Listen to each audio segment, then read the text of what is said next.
Welcome to Then and Now, brought to you by the UCLA Luskin Center for History and Policy. We are dedicated to studying change in order to make change, linking knowledge of the past to the quest for a better future. Every other week, we interview thought leaders, historians, researchers, and policymakers about what happened then and what that means for us now.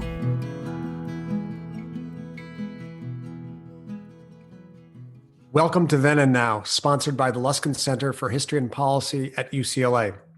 I'm David Myers. I teach in the UCLA Department of History and direct the Luskin Center, whose goal is to bring the past into conversation with the present. And in doing so, to understand how we got where we are so that we can imagine alternative and better futures.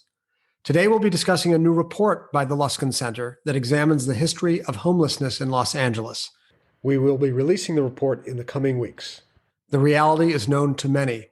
LA has the dubious reputation of being the homeless capital of this country. Over the last 5 years alone, homelessness increased by nearly 50%, notwithstanding heightened public attention.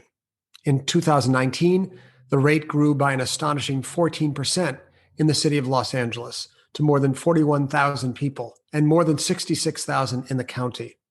And this is before the COVID crisis.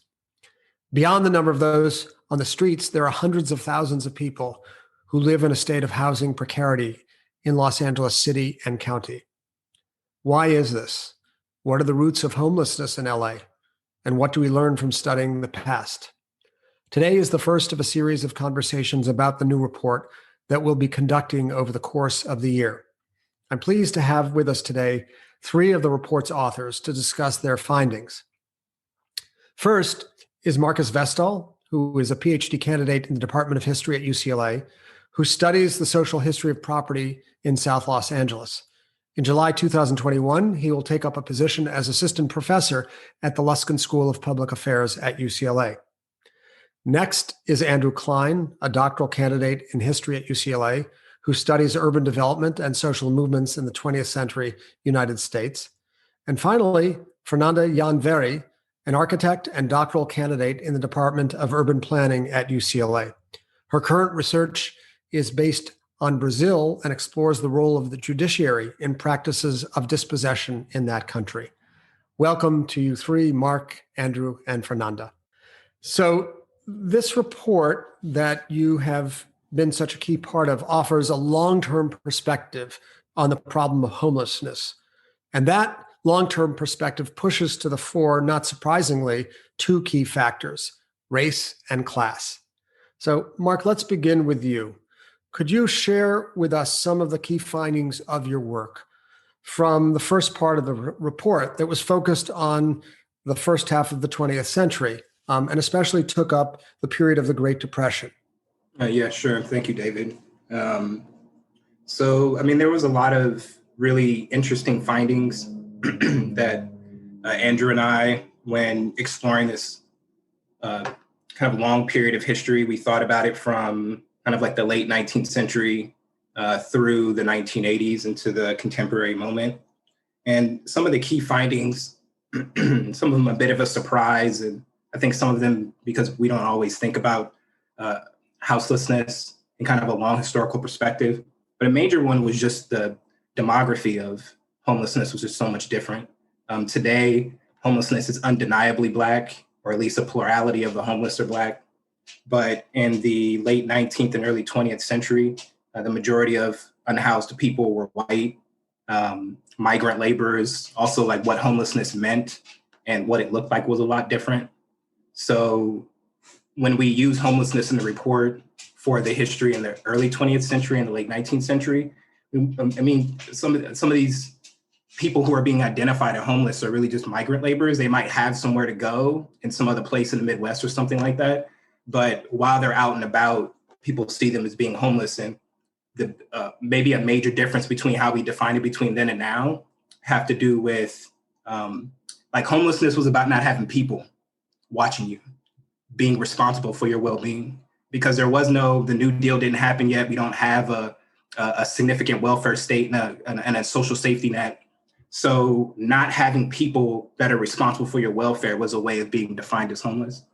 So the demography was definitely different. I mean, like during the Great Depression, the vast majority, we're talking about anywhere between 96 and 97% of unhoused people registered with the Federal Transient Service were white. But then the other interesting thing about the demography of homelessness, that even though for the most part it was almost all white, the other part of that we put inside the report is who was housing insecure. So that there were people of color, very diverse, mostly in downtown Los Angeles. We're talking about Mexican, Japanese, Chinese, Russian, Black, all types of folks downtown that are experiencing housing precarity and maybe brief periods of homelessness in downtown Los Angeles' housing courts and slums. So we have these two populations in early 20th century Los Angeles. We have a white kind of migrant labor population that's streaming into Los Angeles from the Central Valley of the Northeast. And then we have a very racialized urban population of housing insecure people in downtown Los Angeles. So that was one finding that we found really interesting. Another one that also has to do with demography is that even though white people were the vast majority of homeless people, or vagrants or transients, tramps, there's a whole bunch of names for them, we found that that Black people, or Black Angelenos, and also Black people nationally, in the little spots of data that we could find from secondary sources, have been overrepresented among unhoused people for probably a century. I mean, we don't have like consistent data from the 1930s all the way to the present moment to be able to make the claim in a kind of rigorous and systematic way. But from the few points of data that we do have in Los Angeles and from secondary sources in other cities, Black people have been more greatly impacted by homelessness than other populations, even when they were maybe just 1 or 2% of the total population. And so that this tells us that the systemic factors that are leading to homelessness have been affecting Black populations way prior to the 1980s. So the 1980s is a major turning point for seeing the kind of the demography of homelessness as it looks today. It's mostly Black, it's families. Now there's women on the street. So it's different, a lot different than what it was in the early 20th century. But there's some key systemic factors that seem to be consistent over the century that we really haven't taken care of. Things like segregation, housing discrimination, and a whole bunch of other factors that we can also talk to about with our other guest here. Maybe one or two other key findings that I'd like to share. One is that housing, cheap housing, we're not talking about affordable housing. So we're not talking about public housing. We're not talking about the nonprofit that's building a really shiny, affordable housing complex in your neighborhood. We're talking about cheap, single room occupancy hotels, flop houses, stuff like that are incredibly gendered. So that we have a housing landscape, housing architecture, a built environment of housing in the early 20th century that's built mostly for men and for single men and for white men. So that we have populations of homeless women and girls in Los Angeles that are incredibly hard to find and track because there's no place for them to go. It would be kind of scandalous for a single young woman, Black woman, to come into Los Angeles to be able to just rent a room or to live in a religious shelter or something like that. All of these things were designed for men. So that's a big thing. And so even though we're talking about mostly men, the men come up in the numbers, there are homeless women and there are homeless families, but they're incredibly hard to track because of this housing landscape and these institutions that are really targeting vagrant men, for the most part, because they were either unemployed or underemployed or just mobile in ways that kind of like middle-class bourgeois forms of respectability didn't particularly like. And then I think maybe the last thing I'll share about one of the key findings from this report have to do with the Depression era policy, Depression era homeless policy from a city, state, and federal perspective, was that Los Angeles, maybe not unique, but East Coast cities and some cities in the North had municipal shelters starting in the late 19th century. And Los Angeles made the curious decision not to build a municipal shelter. So basically, like, think about our shelters today in terms of being funded and run by the city or the county or the state or something like that. Los Angeles decided to contract its homeless policy and its homeless services to secular and religious institutions through a system that basically was called a community chest. So it's like a tax-funded and privately funded fund that then gets dispersed into this really complex group of religious and secular institutions that were highly racialized, highly gendered. So this landscape of homeless services, which are really just services for poor folks in kind of different positions, orphans and stuff like that. They were also means of social control, right? So if it's if you have there's a homeless woman comes into town, she can't just go anywhere she wants. She gets diverted to the mother's home, the woman's home, so that then she could be socially controlled, so that she wasn't then on Central Avenue doing sex work or something like that. So this kind of landscape of private charities weren't just about like the goodwill of people. They were, how do we control these different populations and put them in the proper places where they're supposed to be? So those are some of the key findings. I think Andrew and also Fernanda can probably add more. Okay, well, we will pick up with them in just a minute. I want to, if I can, follow up and just understand a little bit better the division of labor, as it were, between public and private sectors in addressing the crisis. So you mentioned something called the Federal Transient Service, which suggests that there was a federal response. There was local and state awareness of the phenomenon, and indeed census taking of the homeless population, if I understand correctly. And yet you say that the burden of responsibility really came to lay with these community chests. And so I'm curious how that public-private division of labor changed, especially as we move into the New Deal. Do we see a significant movement now to the public sector with the creation of the WPA and other such institutions? Is there a reconception of government's responsibility to address this problem of houselessness? That's an excellent question. Yes, so very much so. So during the 1920s, one of the reasons why, like homeless encampments during the Depression were called Hoovervilles, and the reason why they were called Hoovervilles is because making fun of Hoover for what they saw as being a disastrous response to the Great Depression. People were upset about the political response to the Great Depression, and the Hoover became basically like a figurehead for a poor government response. So, and that's because Hoover was a good Republican, and California politically was Republican at this time, and the idea in terms of like Republican orientation to public welfare was private institutions and families are responsible for the welfare of the community. There really wasn't a government infrastructure, or even we can think about it like government capacity. Like not just the government didn't think that they shouldn't do it, but a lot of people believed that the government didn't have the power. That exceeded federal powers for them to come into my community and kind of tell me how we're going to take care of people here.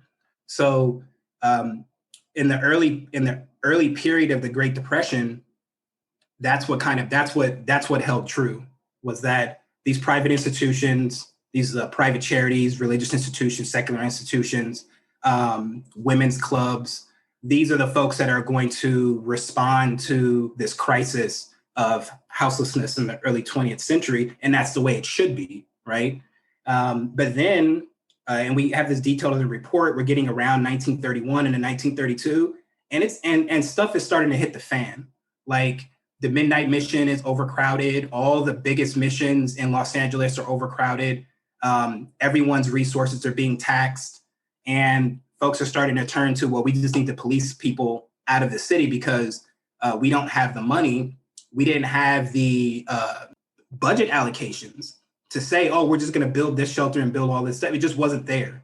So at this point, the city then starts to, around 1931, 1932, starts to consider building a municipal shelter, which would have been kind of Los Angeles's public response, government response to the crisis. And they decided not to build it. What they did establish, even before the Depression in 1928, I believe it is, but the correct dates in the report, was like a transient bureau, kind of a clearinghouse to kind of point unhoused people to different services, and that's about as far as they went.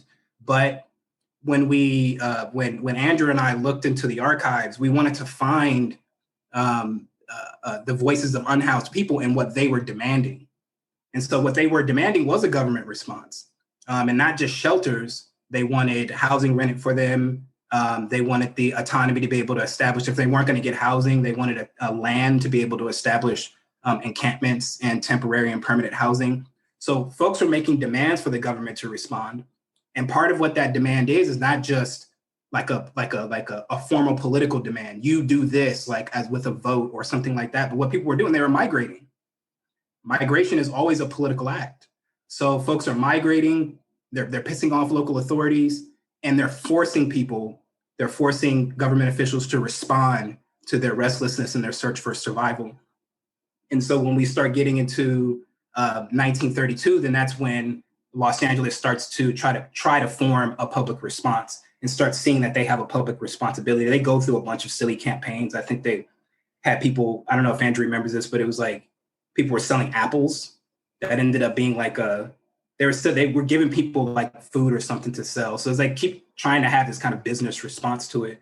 But eventually in 1932, the county starts building work camps in the hinterlands of Los Angeles and throughout the state. And so that ended up being the kind of city response to the crisis, along with trying to fund private shelters. But then really, like, once FDR comes into office and the New Deal starts up, and then there's this federal response, was the Federal Transient Service, which was the first federal program to address homelessness in the history of the United States. So it was, and this is a part of the New Deal that we never talk about, right? So when we talk about the New Deal, we talk about like Social Security, we talk about the WPA, we talk about all of that stuff. We talk about a building of like municipal infrastructure. We don't really talk about homeless policy, but this was part of the New Deal, significant kind of departure from the Hoover administration, and the kind of Republican ideals of this country come to a screeching halt and turn when we have the Federal Transient Service, which we don't have evidence of this, but it's just curious to me that the Federal Transient Service also developed like a set of work camps and shelters similar to the California model that was built before the Federal Transient Service was launched. So we couldn't find any evidence that the federal model was based off this California model, but California was seen as the center, right? They were receiving the disproportionate amount of, or at least they thought they were. Maybe they were kind of like victimizing themselves, but at least the multiple census that we've seen, California had a disproportionate population of unhoused people traveling to the state, but also traveling within the state. So they were seen as a model for the rest of the country, and possibly as a model for the federal response. Yeah, thank you, Mark. Maybe we'll turn now to Andrew and ask, what does the picture look like? Is it the period of time that you looked at, really essentially the latter half of the 20th century? Do we see continuity in the phenomenon of houselessness and, for that matter, government response, or are there significant shifts that begin to appear on the scene?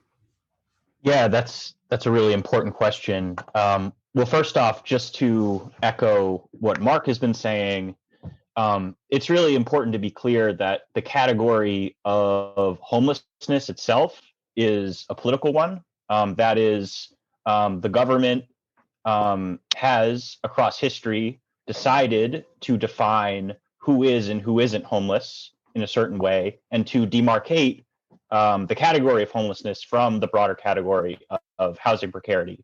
And so I think in the post-war period, we really see a shift in how the state is thinking about the category of homelessness. And as such, it really has informed what the archive looks like in terms of, what the data, on homelessness is in that period. Depends so much on who the state considers homeless or at risk of homelessness and who it doesn't. And so in the wake of World War II, there was a broad conception that the US economy was booming, that this was a golden age of capitalism, and that there were an abundance of jobs that were good paying in the manufacturing sector, especially, that would ensure that the problem of poverty, was really, going to be consigned to the past. If it wasn't already starting to fade, it was surely heading in that direction. There was this broad kind of governmental consensus that the economy was essentially lifting all boats, right? So when you start from that premise, if that is your lens onto the issue, it means that the people who seem to be falling through the cracks tend to be categorized, as, somehow personally deficient, right? As people who may suffer from various disabilities that prevent them from being able to acquire steady paying work, or they may be, quote unquote, unattached men. This was a category that really came to the fore in the post-war period.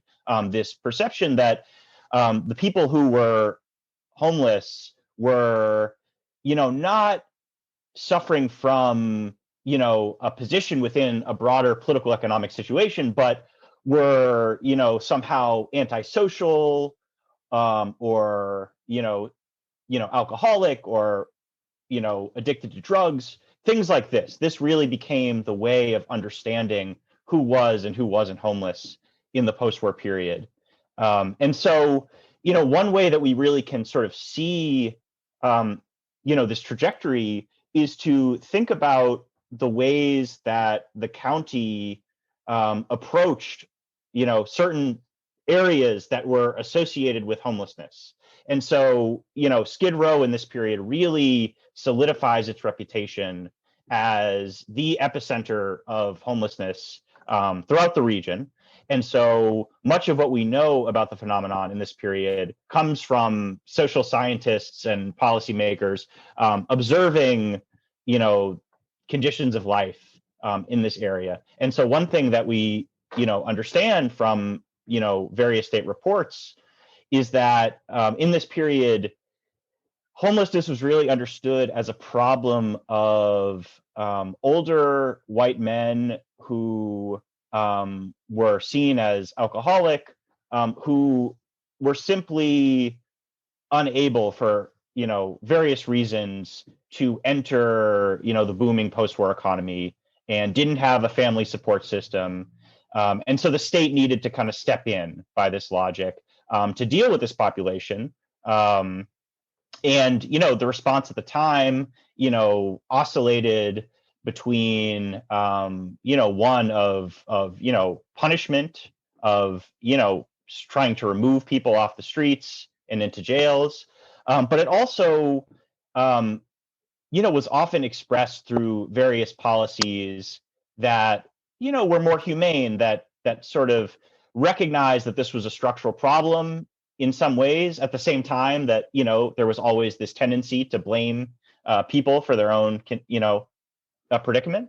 And so we kind of have this kind of contradictory policy in the post-war period, where on the one hand, we see a kind of criminalization of poverty in the central city district, but we also see other attempts to house people either in the central city or in other places. And so I think one of the more revealing parts of the story in the post-war period is to think about the changing relationship between Skid Row and the broader central city area and rural places in Los Angeles County that, as Mark alluded to, served as county work camps during the Great Depression.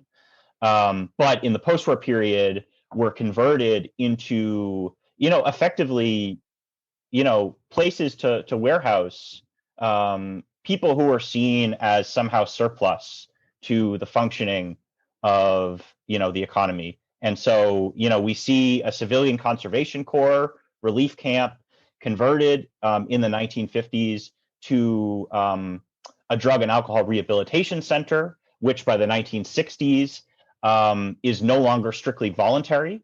That is, people who come to the center are no longer doing so by their own volition, but are, ordered to do so by courts. Later in the 20th century, we see in LA of this rehabilitation center. And in, even later in the 20th century, we see the emergence of an S detention center in this region, which speaks to the ways that the state, perceived the population of people, in the Los Angeles region that were somehow surplus to the functioning of the economy in that period. And, the phenomenon was largely seen as affecting white people, but in this period, we see a certain aspect of surprise that, Black people were disproportionately represented among the houseless and precariously housed population. And so I think, we can see, across, various, pieces of data in this period, this acknowledgement that things are not working. And they're especially not working for Black people, at the same effort to really acknowledge that in terms of the distribution of funds and policy decisions until later in the 20th century. Yeah, Mark, please. Yeah, I just wanted to highlight something Andrew said to David's question about the continuity of, do we see a continuity in city and state policy from this earlier period in the Great Depression through the post-war period? And something I think is really significant that Andrew said that has so much urgency for the contemporary moment is thinking about like the way we think about policy and homelessness. We cannot separate that from the way we think about space, land use, and land values, right? Because what we wanted to do during the Great Depression was, okay, so if we have a bunch of homeless people downtown or in spaces where we don't want them competing for work or disturbing public order, and today we use quality of life citations to try to police that. So what do we do during the Great Depression? We want to basically move them out of the city into these work camps, into what Andrew called surplus spaces. And so this way of using surplus peripheral spaces to try to warehouse and police and contain, and in some cases incarcerate on unhoused people is a through line through the 20th century, not only for unhoused people, but for the development of our, which is especially important right now, considering the fact that we're all living in the wake of multiple uprisings and rebellions in this country after the killing of George Floyd, this is the way mass incarceration developed in California. I mean, we have the largest carceral infrastructure in the world in California. What part does the phenomenon of houselessness or homelessness have in the staggering rise in the incarceral system and mass incarceration? What actually would you say are the connections between these two phenomena, both of which reveal a disproportionately large number of African Americans? What's the connection? I would argue that they're intimately connected. I think that, one of the ways of understanding how the carceral system and the use of prisons has changed over time is thinking about exactly what Mark talked about, which is the changing valuation of certain, spaces, of certain pieces of land. So when Los Angeles was more of an industrial city in the middle of the 20th century, you had to sort of govern the housing market and govern people's mobility in a way that ensured that working people were able to, eke out a living in LA and be close enough to factories and other places of work. And so that had a major effect on, planning policies and by extension, policing policies. Urban historians are very clear that planning and policing, go hand in hand across the history of the United States. And so as the kind of shifting economic situation leads to new conceptions of land and where is and where isn't valuable, that leads to a shifting conception of who is and who isn't valuable to the city. And so, in the post-war period, Skid Row has a certain economic value to the city in the way that it absorbs new migrants to the city, providing cheap housing for people who are just, showing up, looking for opportunity and work. And it also, functions as a place to recruit temporary labor. But this really starts to change, later on in the 20th century as downtown real estate, and we should be clear, Skid Row is right next to downtown, right to the east, becomes far more valuable as a speculative financial instrument than it is as, a platform by which things are manufactured and other economic functions are carried out. And so this really affects how, the state begins to see Skid Row. And so, I think I'm focusing on Skid Row because I think it is just a really important microcosm of the broader issue. And it really shows us how these things are linked. And so, although we associate, mass incarceration and the real ramp up of the carceral state with the late 70s and 80s and 90s, we can already see in 1950 in Skid Row, in the wake of the 1949 Housing Act, which ushered in this new urban regime in the United States, we see a major uptick in policing in Skid Row in the 1950s. And in conjunction with that, we see a major uptick in enforcement of building code violations, right? So we already see in this period the way that policing, both of people and of buildings through the cities and the counties' regulatory apparatuses, is changing in light of changing perceptions of the value of the central city area. Before turning to Fernanda, I do want to ask you a question about terminology. At various points, you and Mark have used the term houselessness or unhoused seemingly in preference to the term homelessness. I'm just wondering if you could say a word about terminology and what you think is at stake in the various terms.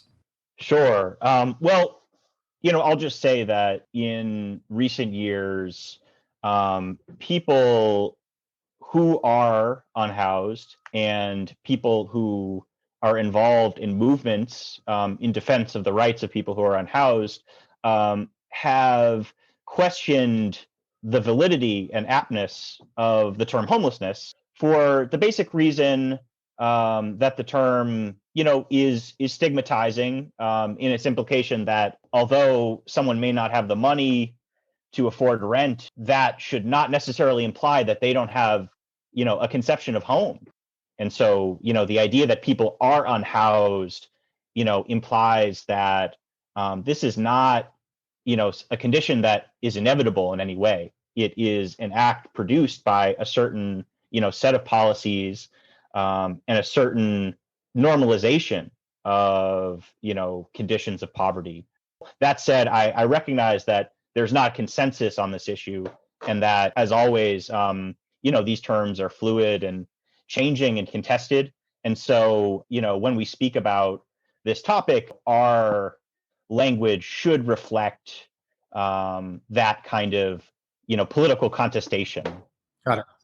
Okay, thank you. I want to turn now to Fernanda. Thank you very much, Andrew, to pick up on some of the themes that Andrew mentioned, and really that sort of combination, that mixture of space, capital, and the phenomenon of houselessness, because you and your work have looked at some very interesting features on the landscape of Los Angeles in the early 21st century, and in particular, the corporatization of the LA housing market, marked by the entry of private equity firms, which snatched up large numbers of properties.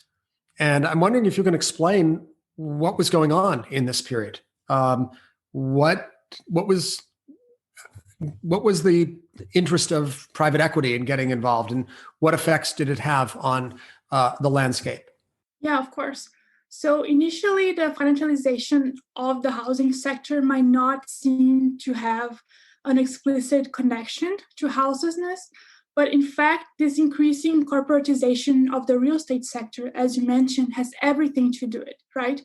As a common outcome, right, as common outcomes of these processes are indeed displacement and dispossession, be it in the form of foreclosure or even eviction.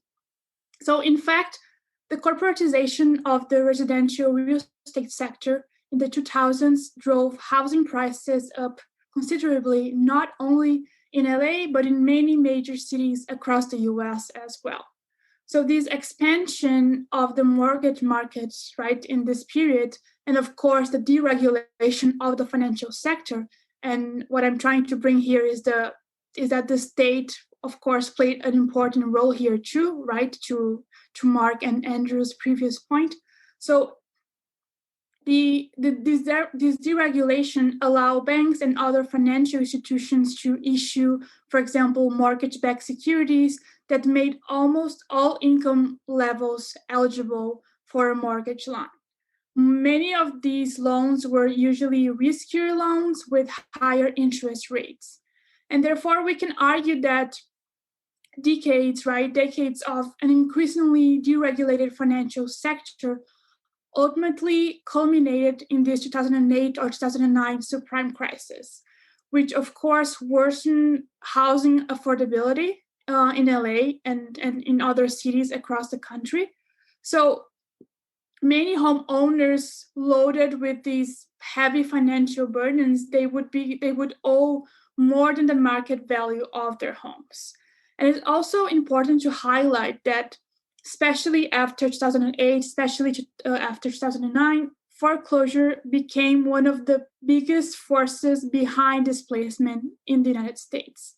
And this was especially true in California, which was one of the epicenters of this crisis.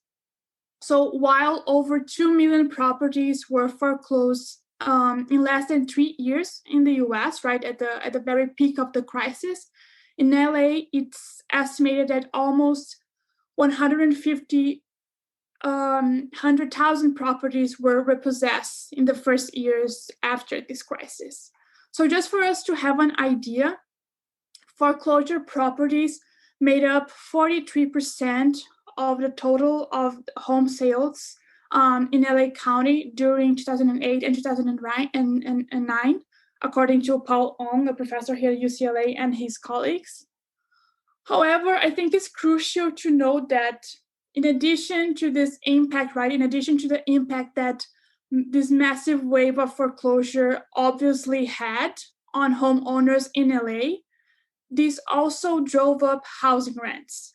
So rents rose almost 10% in 2014, costing more or less the average LA County tenant a little bit over $20,000 a year.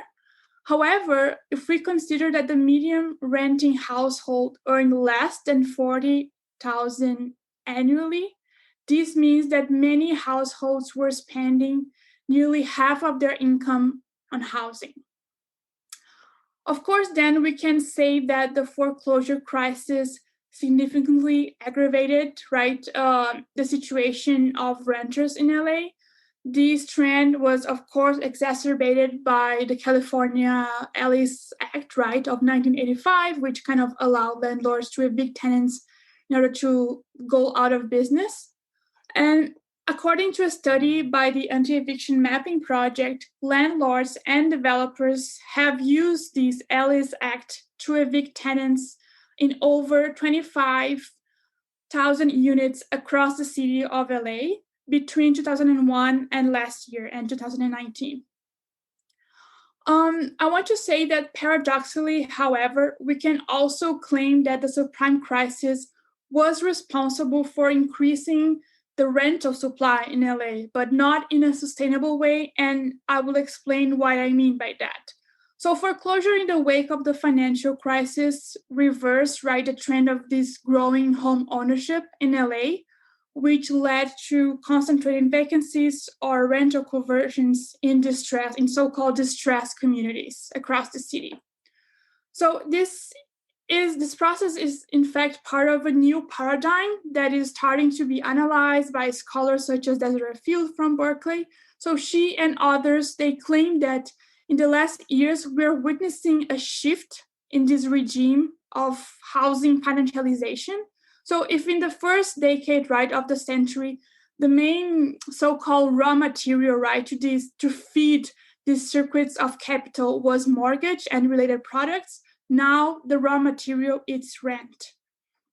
In fact, some authors are actually calling this phase financialization 2.0, because they suggest that increasingly since the subprime crisis, speculative short-term buy low and sell high investment strategies have been kind of given way to longer-term buy and hold tactics, meaning that now instead of the securitization of mortgages, investors, private equity funds, and other financial actors, they are interested in the securitization of rent.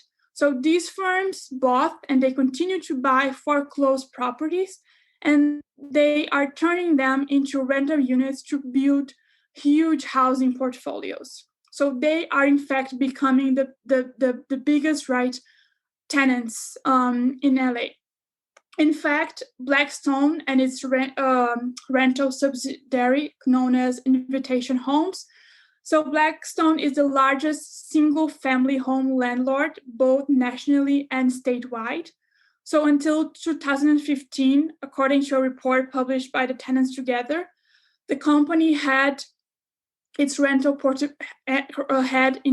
portfolio almost 50,000 homes nationwide, and about 5,000 of these homes were in California. This might not sound like a lot, but this is a process that is just emerging, that is just starting.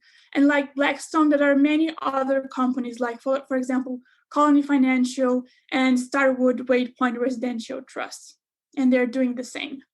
So this monopoly, right, the so-called monopoly of rents in some local markets within LA and within other cities might actually result not only in increases in rent, but in a total shift in this landlord/tenant relationship, meaning that landlords will become less accountable, for example, to home repairs or even to be able to negotiate rent, because in many circumstances, the tenants cannot even find an address or even a phone number to call. Of course, right, this flipping of foreclosure homes into rental units by these big corporations, this is making housing much less affordable, right, in many neighborhoods. Not to mention higher eviction rates or lack of maintenance, as I just mentioned, among other concerns. But the thing is that, unfortunately, these effects have been especially severe in Black and Latino neighborhoods, according to Molina, who have written extensively about the financialization of housing in the state of California. So to conclude, I think we can argue that race remained a central factor, right, in this crisis. So in cities such as LA, such as Oakland, Sacramento, San Diego, African Americans were nearly twice as likely to report, for example, lender marketing efforts as a reason for taking out a home equity loan compared to whites. Also, subprime lending not only made African-American families more vulnerable to evictions due to the loan's onerous terms, but also due to the existing patterns of racial segregation that Andrew and Mark talked about. So we still don't have a lot of data about this, but for example, from September of 2006 through October of 2009, foreclosure rates for African-American and Latino homeowners were respectively 1.9 and 2.3 times higher than whites. And besides experiencing, right, these higher foreclosure rates, predominantly African-American and Latino neighborhoods also experience the highest real estate-owned property vacancy rates. Not to mention the fact that, as I pointed out, in the majority of cases, the so-called oligopoly, right, of securitized pool of rental units is located in areas that already suffered with disinvestment, right, that are usually communities of color. So these processes ultimately make these residents, right, living in these communities more susceptible not only to these Wall Street landlords, but also to other kinds of institutional landlords as well, such as, for example, LLCs, which accounts for limited liability companies, right? This is actually part of a great groundbreaking research that are being conducted now by folks such as Joel Montana, right? So they are making these families more susceptible, right, to, for example, evictions, right?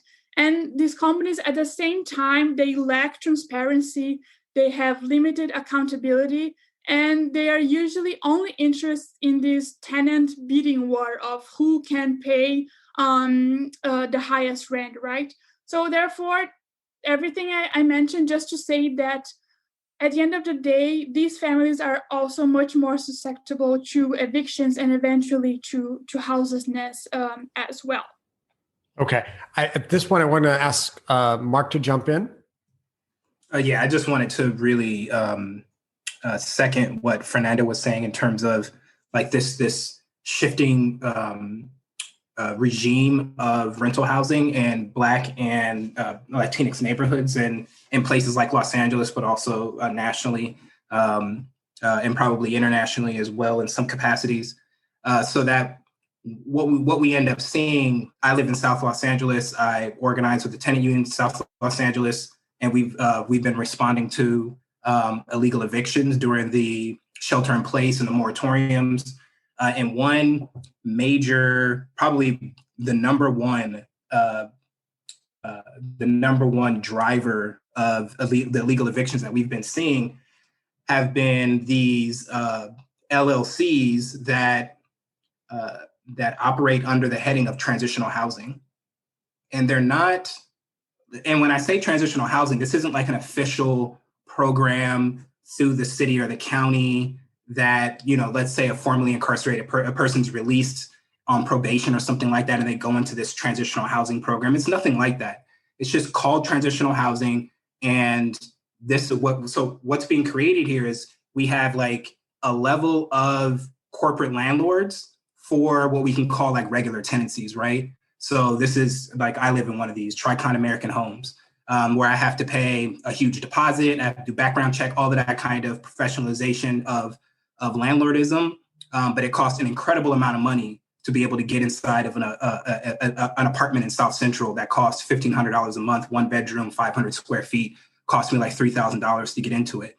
Now, what happens with that kind of corporate landlord model is that creates underneath it for people who can't afford that, this entire landscape of these LLC transitional housing that doesn't require things like huge deposits, doesn't require huge monthly rents. So it's not $1,500 a month, but what it'll be a very tiny room that costs $900 a month. So it's still incredibly expensive. But so we're starting to see that these developments of these buildings is that because it's being called transitional housing, and a lot of these tenants are receiving subsidies from some of these new city and county programs, like Health for Housing, what ends up happening is that they're kind of like shadow tenancies. There's no accountability to tenant landlord law. Folks in South Central can't afford the really corporate model anymore because all these background checks, credit checks, all of this kind of stuff. So then they go to these LLCs that they find like on Facebook Marketplace or something like that, who's renting a room for, let's say, $650. You show up, you pay your rent in cash, they don't give you a receipt. And then you turn around and 2 months later, they want you out. Is this going to work? And the case managers that are paying for the subsidized rents, they're facilitating it because then they want to keep relationships with the landlord. So when one of their clients who's receiving a rent, when a manager says, "Hey, I want this person out of my place," then the case manager is not then advocating for tenant landlord law, saying, "No, you have to go through these procedures. This person has these rights." They go, "Okay, let's find a new place to go." Or they're just being put out on the street. So there's So there's multiple layers here in terms of this corporatization of the tenant landlord landscape in poor communities of color, where there's just so many levels of housing precarity. Either you can't pay your way into housing, and then when you can pay something, the reason that it functions the way that the reason why this business model works to these LLCs is because it's just criminal levels of housing insecurity. Eviction companies, these are just like informal groups of people who end up getting hired by landlords who go over to tenants' places and beat them up, threaten them, cut off their utilities. And this is like the slow violence of all of this process, right? Somebody shows up, they beat you up, they put you out. But a lot of this stuff is little things. Oh, we're going to cut off the water outside. We're going to send people to your house every week. So this is what happens when we have all of what Fernanda's talking about in terms of the corporatization, is that we don't have any of those community ties anymore, right? Like what we were seeing in the Great Depression in the early 20th century, let's say in Black households that were renting rooms, is it was kind of like a surrogate family, right? So there were like restrictions, like let's say if I own a house and I'm going to rent one room in a place, that person is then going to be a reflection of my family and the order that I keep in my house in the early 20th century. So there are like restrictions. So like single women wouldn't be wanted as tenants. They'd be looking for like a working man or a couple to come and move into this room. But what ends up happening there's some negotiation, right? There's some familial connection. And also for the landlord, there's some community accountability, because if they're just treating people crazy and your neighbors see it, people are going to talk about you at church, they're going to talk about you at the corner store. There's some accountability to the way these contracts are being made. And now in terms of what Fernanda is talking about, which is so very important, if it's just some LLC out in the ether, I can't, and I can't pay the rent. I can't negotiate any of that. Hey, my dog got sick. This happened. I mean, this is a way that our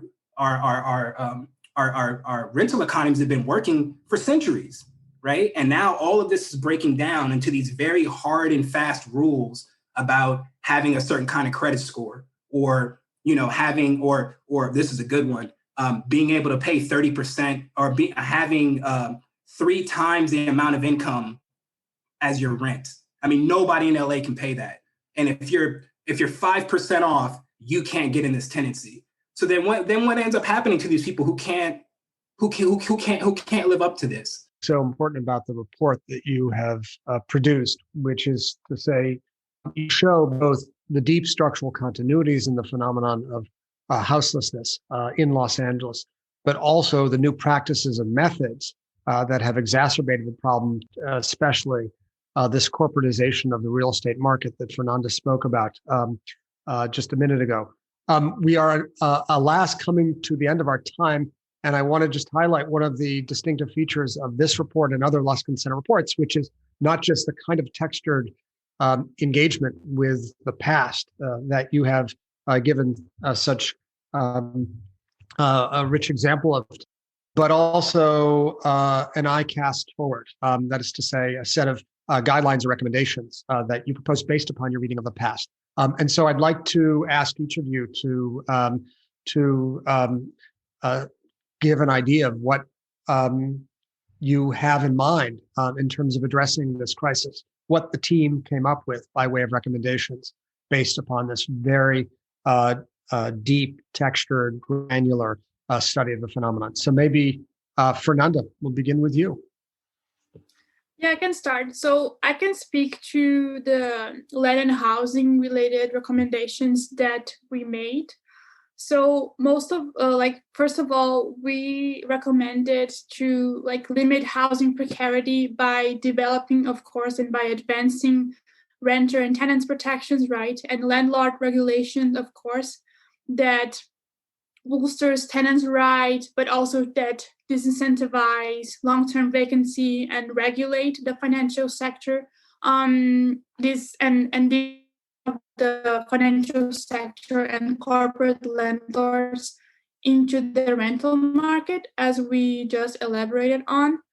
Also, to repeal the Costa-Hawkins Rental Housing Act and approve more aggressive rent stabilization legislation.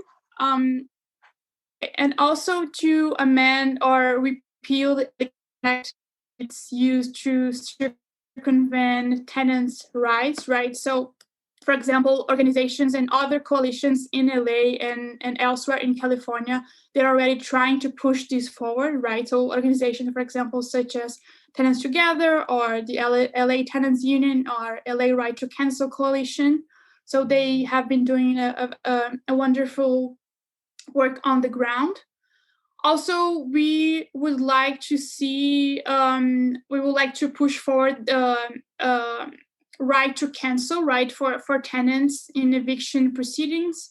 So actually, according to a report by the National Low-Income Housing Coalition published 2 years ago, nationwide, 90% of tenants facing evictions do not have a lawyer. So we believe that with appropriate legal counsel, the outcomes of these eviction litigations might change for many tenants and limit the incursion of the sharing economy, for example, companies such as Airbnb, and of course, limit the incursion of institutional investors such as Invitation Home that I've just talked about into the housing market, especially into the rental housing market.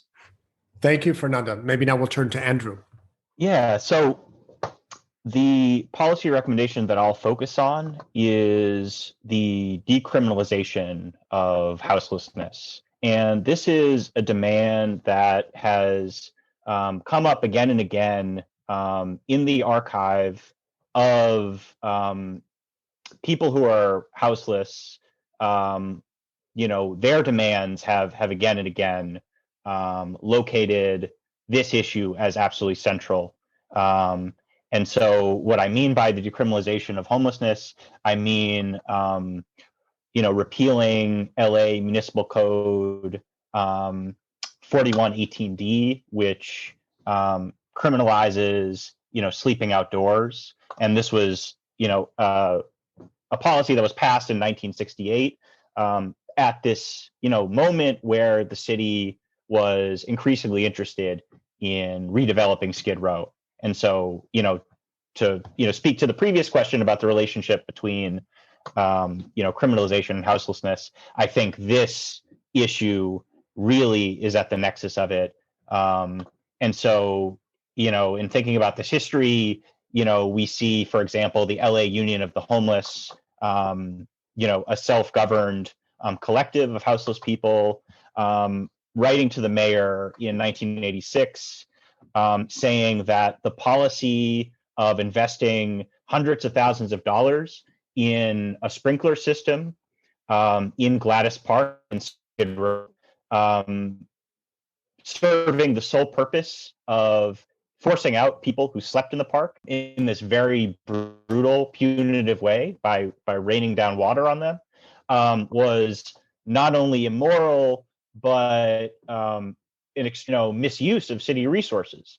And so, it may sound like just kind of one, slice of a bigger picture, but I think it really touches on so many of the kind of interlocking aspects of this issue when we think about the criminalization of poverty and homelessness. Thank you, Andrew. And we began our historical analysis with Mark, and so we'll conclude with you and your recommendation. Thank you, David. Andrew and I, when we collaborated, the recommendation that we agreed to was the decriminalization is what we felt like the history of was the kind of insight that we gathered from the history was this through line with over about 150 years of criminalizing unhoused people. So that's something that definitely needs to be addressed.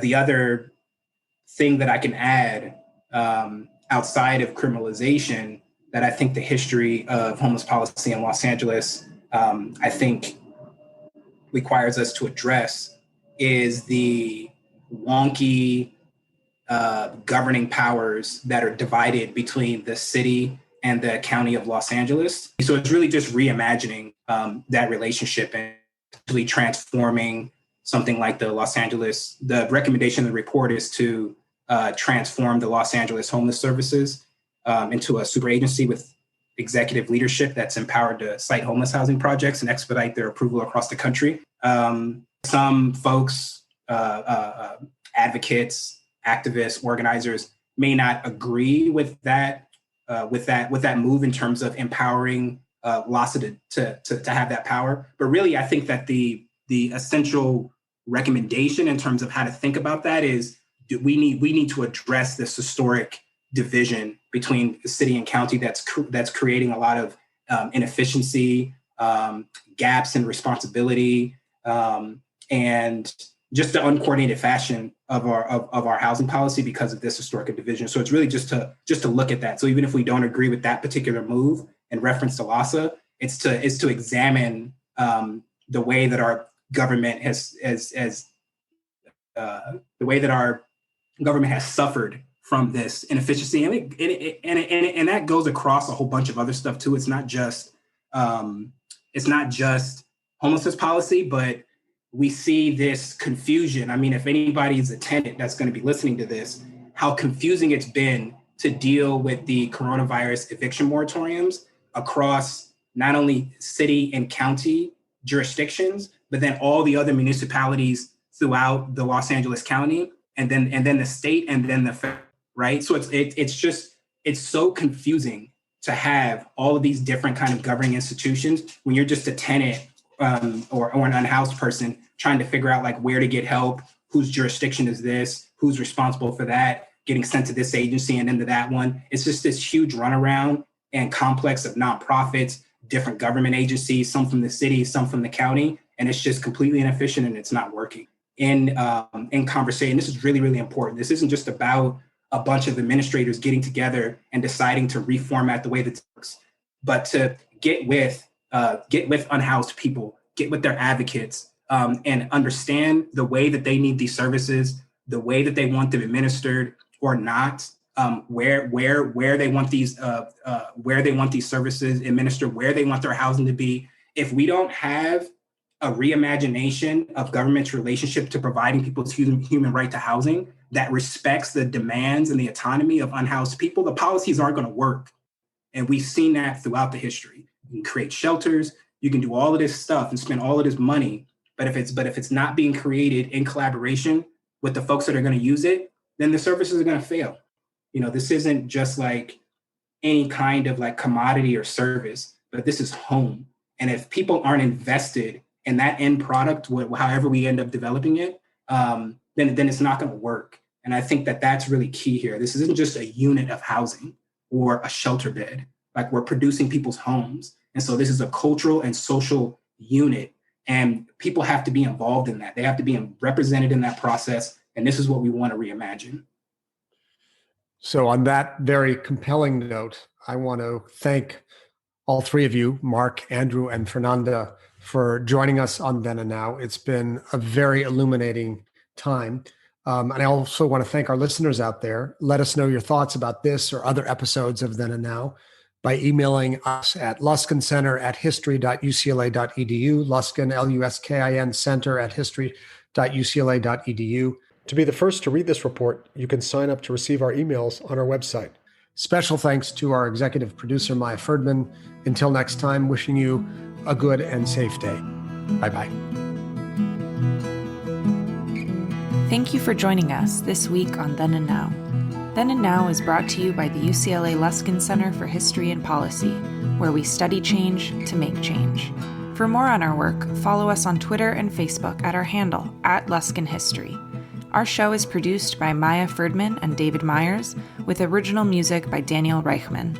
Special thanks to the UCLA History Department for its support, and thanks to you for listening.